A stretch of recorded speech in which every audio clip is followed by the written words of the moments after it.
जब यूरोप को डराने वाला युद्ध यूक्रेन में चल रहा है, तब स्पेन से आई एक खबर ने पूरे नेटो को डरा दिया।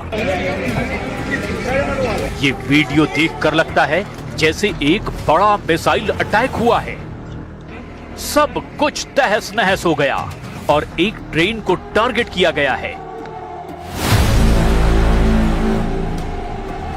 लेकिन यह स्पेन की वो ट्रेन है जो पटरी से उतर गई। करीब 40 लोगों की मौत हुई है, 100 से ज्यादा जख्मी हुए हैं। हादसे के वक्त इस ट्रेन में करीब 400 लोग सवार थे।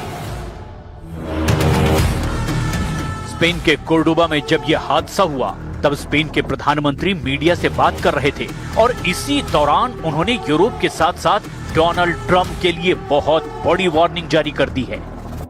Haría a Putin el hombre más feliz del mundo. Sería el hombre más feliz del mundo. ¿Por qué? Uno, porque de alguna manera legitima su invasión y su acción unilateral y cuestionamiento de la integridad territorial de Ucrania. Y dos, porque mucho me temo que si se produjera esa invasión de Greenland पर America के कब्जे से Putin बहुत खुश होंगे, खूब ठहाका लगाएंगे और ये जेलेंस्की की बड़ी हार होगी। यही बात स्पेन के प्रधानमंत्री बताना चाहते हैं कि अगर ट्रंप ने ऑपरेशन ग्रीनलैंड चलाया तो इसका सबसे ज्यादा फायदा पुतिन को होगा।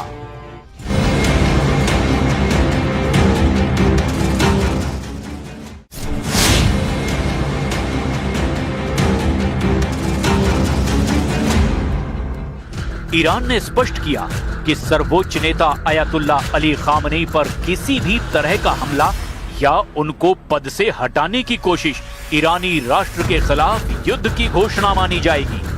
अब इसका मतलब ये है कि ईरान इसे केवल एक सैन्य हमला नहीं, बल्कि अपने अस्तित्व और संप्रभुता पर अंतिम प्रहार मानेगा। ईरान के ऑल आउट युद्ध के पीछे 5 मुख्य कारण भी बताए जा रहे हैं। जब ईरान ऑल आउट वॉर की बात करता है तो उसके सैन्य प्लान में ये चीजें बहुत अच्छे से शामिल होती हैं। पहला है मिसाइलों की बौछार। ईरान अपने पास मौजूदा हजारों बैलिस्टिक और हाइपरसोनिक मिसाइलों जैसे फतह 2 का इस्तेमाल इजराइल के बड़े शहरों तेल अवीव, हाइफा और अमेरिकी सैन्य ठिकानों पर एक साथ करेगा और हो सकता है कि कुछ ही मिनटों में ईरान 2000 से ज्यादा बैलिस्टिक और हाइपरसोनिक मिसाइलों को दाग दे। दूसरा है क्षेत्रीय विस्तार। युद्ध केवल ईरान तक सीमित नहीं रहेगा। ईरान अपने एक्सिस ऑफ रेजिस्टेंस यानी कि हिजबुल्लाह, हूथी, इराकी मिलिशिया को भी अब सक्रिय कर देगा, जिससे लेबनान, यमन, इराक और सीरिया में एक साथ कई मोर्चे खुल जाएंगे। तीसरा है हॉर्मुज जलडमरू मध्य की नाकेबंदी। ईरान दुनिया के तेल व्यापार के सबसे महत्वपूर्ण रास्ते को बंद कर सकता है, जिससे वैश्विक अर्थव्यवस्था चरमरा सकती है और ऐसी स्थिति अमेरिका और इजराइल को भारी नुकसान पहुंचा सकती है। चौथा है अमेरिकी ठिकानों पर हमला। कतर, बहरीन और यूएई में मौजूद अमेरिकी सैन्य अड्डों को वैध लक्ष्य मान करके उन पर ईरान सीधा और बड़ा हमला कर सकता है। पांचवा है परमाणु हथियार का विकल्प। हालांकि ईरान कहता रहा है कि वो परमाणु हथियार नहीं बना रहा, लेकिन ऐसी स्थिति में वो अंतिम बचाव के रूप में अपनी परमाणु क्षमता के इस्तेमाल की धमकी भी दे सकता है। जबकि अमेरिका और इजराइल का वॉर प्लान भी बेहद घातक है। अमेरिका की रणनीति मुख्य रूप से प्रिसीजन स्ट्राइक यानी सटीक हमला करने की है, ताकि ईरान के परमाणु और सैन्य बुनियादी ढांचे को पूरी तरह से तबाह किया जा सके।